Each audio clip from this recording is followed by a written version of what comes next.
Hukumnya melakukan syariat dari nabi yang lain.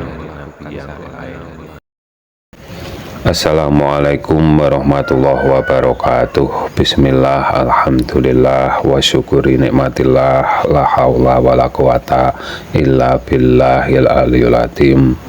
Hukum melakukan syariat dari nabi lain.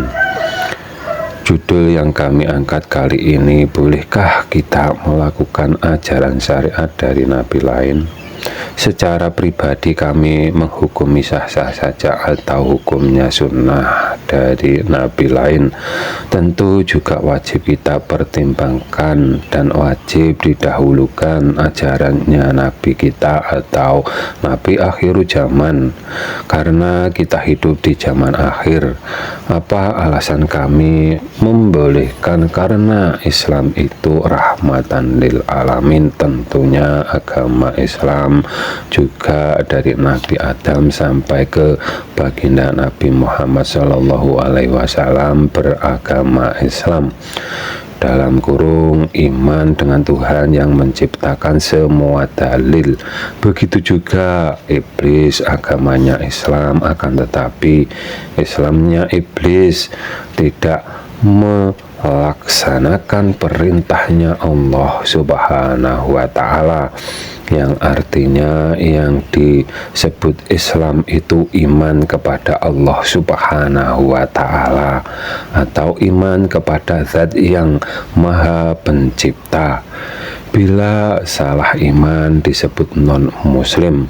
Semua ajaran syariat yang dilakukan nabi lain itu sah-sah saja bila dilakukan dan jangan dihukumi sesat, terlebih bila itu tertulis di kitab dari salah satu kitab suci keempat, karena semua kitab suci itu dari firman-Nya Allah Subhanahu wa Ta'ala yang menciptakan semua alam beserta semua isinya ini. Orang yang menghukumi sesat syariat dari nabi lain, yang berarti mengkultuskan nabinya, entah umat nabinya siapa saja, dan mereka hanyalah golongan mereka yang menyelisihi tauhid yang diajarkan nabinya. Yang demikian itulah yang dimaksud dengan yang disabdakan oleh baginda Nabi Muhammad SAW, perbuatan yang menyerupai mereka termasuk golongan mereka.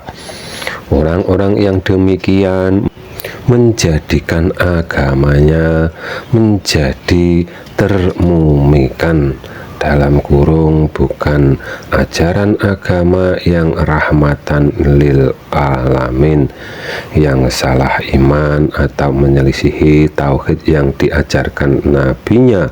Itulah para pelaku bid'ah akhir zaman, dan setelah umatnya menjadi pelaku bid'ah akhir zaman, Allah Subhanahu wa Ta'ala mengutus nabi lagi atau nabi berikutnya. Kalau setelah baginda Nabi Muhammad Sallallahu Alaihi Wasallam disebut Imam Al-Mahdi, dalam kurung untuk menegakkan tauhid yang sama dengan yang diajarkan dari Nabi Adam sampai ke baginda Nabi Muhammad Sallallahu Alaihi Wasallam, dan dari Nabi Nuh sampai ke baginda Nabi Muhammad Sallallahu Alaihi Wasallam juga disebut Imam Al-Mahdi, dalam kurung penegak tauhid yang sama persis. Dan rusaknya tauhid dari zaman Nabi Adam sampai akhir zaman ini sama dan terulang-ulang, dalam kurung menyamakan Tuhan dengan makhluk. Kalau di akhir zaman ini menyelisihi seruan ayat Al-Quran dalam memahami zatnya Allah Subhanahu wa Ta'ala. Intinya kita beragama wajib beriman 6 perkara dan rukun Islam kelimanya.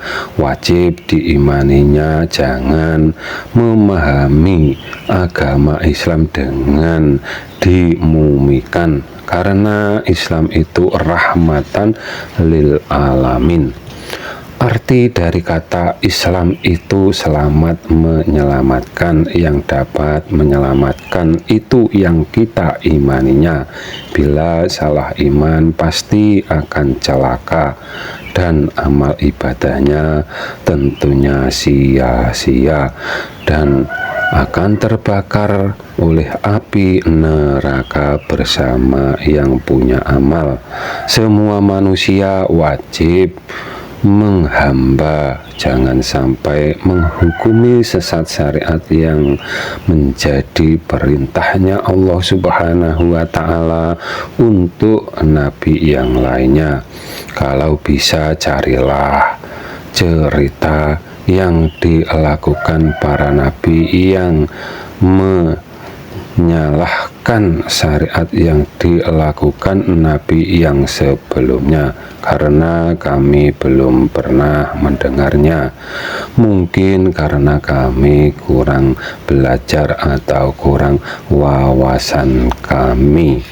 Apabila ada kata yang salah, kami mohon maaf. Semoga bermanfaat dunia akhirat. Akhirus salam. Wassalamualaikum warahmatullahi wabarakatuh.